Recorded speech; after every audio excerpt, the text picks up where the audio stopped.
videos focusing on internal rotation. It's going to be our back knee. So we're going to start in our 90-90 position. I'm going to rotate towards my back knee, dropping that hip down to the ground until I feel a stretch. This stretch feels a little bit different than the front leg. It's a little more uncomfortable. We still shouldn't have any pain though. It should just feel kind of like this odd position of a stretch. You're primarily going to be feeling it in that back hip. If this bothers your knees at all, or if that stretch is a little too deep, we can use a pad to elevate either our front leg or front knee or our back knee, elevating it just slightly off the ground, or you can use a pad on both. We shouldn't have any pain when we're doing these movements.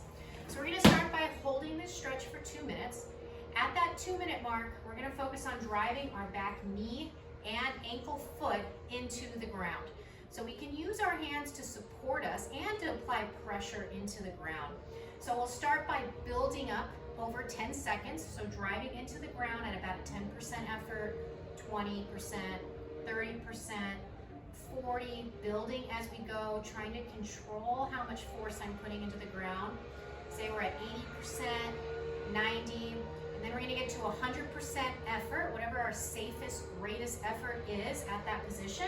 And I'm going to hold that for about 10 seconds. Really trying not to let my tension waver. I don't want to relax. I don't want to push harder. I want to try to hold at that 100% for 10 seconds. And once we get to 10 seconds, now I'm going to lift. So instead of pushing down, I'm going to actively try to lift my foot off the ground, creating more internal rotation at the hip.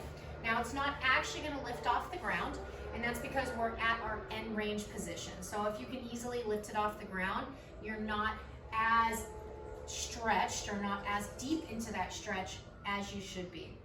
So then we're going to lift that foot, or actively lift that foot off the ground for 10 seconds. And then we're going to relax, trying to let everything kind of melt into the floor, controlling our muscle relaxation there.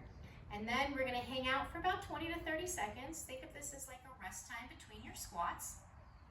And then we're going to repeat. So I'm going to start my buildup of 10 seconds, driving into the ground, 10%, all the way up to 100%. Then I'm going to hold that 100% contraction for 10 seconds.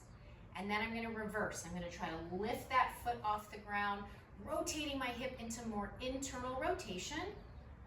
And then again, after 10 seconds, I'll relax, let myself melt into the ground.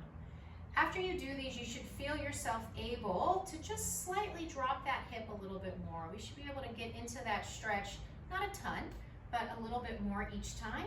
And then afterwards, you can stay here as long as you feel comfortable until you're ready to switch sides.